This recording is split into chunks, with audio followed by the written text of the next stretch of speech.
Welcome to another wonderful fellowship of sunrise and sunsets. I am Bob Cordell. You know, on this wonderful rise, as always doing my meditative prayers and really going within, in my own quiet little space. Many things always just come up. Now, it's not usually just one thing at a time. It's a multitude of things, and a lot of it is reminders. And one of the things amongst many things is self-assurance.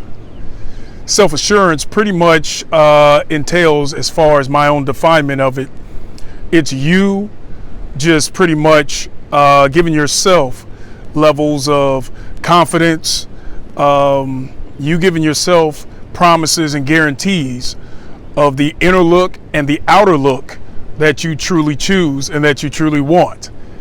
And the thing is when we look at what we deem to be positive over negative. Now, that term positive, negative, just to give you a little clarity as far as my viewpoint, I look at it more or less of electrical energy, no different than a car battery, right?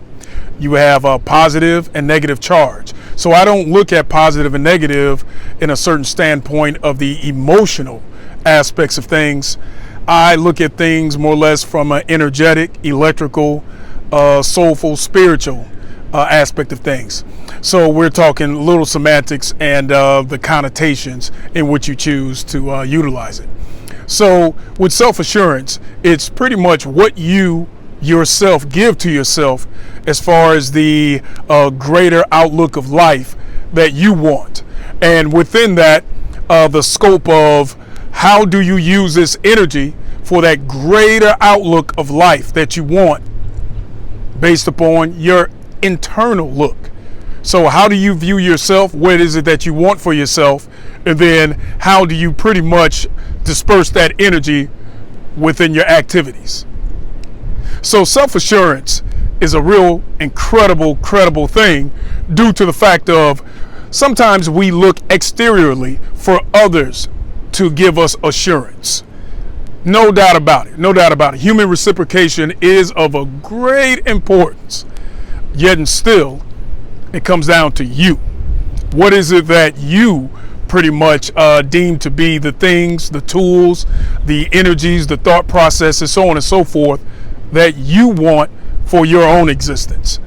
And I feel that the highest level of courage and confidence definitely stems from the levels of self-assurance, you see. So when we're talking about giving your own self the levels of guarantees that you want to disperse within you and then outside of you, when it comes to energy, when it comes to greatness, when it comes to if you deem it emotionally positive, or if you deem it I don't want the negative, that's looking at it from an emotional aspect. So I'm just using that as an example for the sake of our fellowship.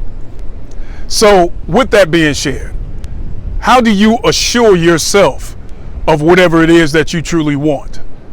How do you assure yourself of whatever it is that you actually choose to be? And then from there, how will things pretty much evolve? I think that's a great question to ask ourselves, and having self-assurance, it boosts up your confidence levels. You hold yourself accountable, right? And you look at so many things, hopefully from an internal aspect of how you treat yourself, what you think about yourself, and then it will show itself exteriorly. So with self-assurance, I said shelf, as you see the ocean, shellfish, and amongst other things.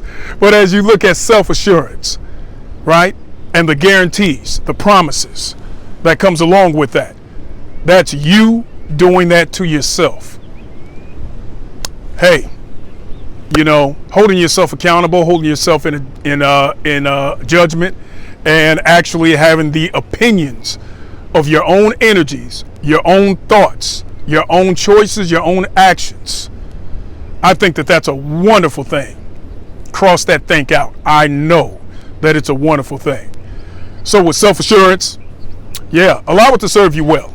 So that's a little something to think about.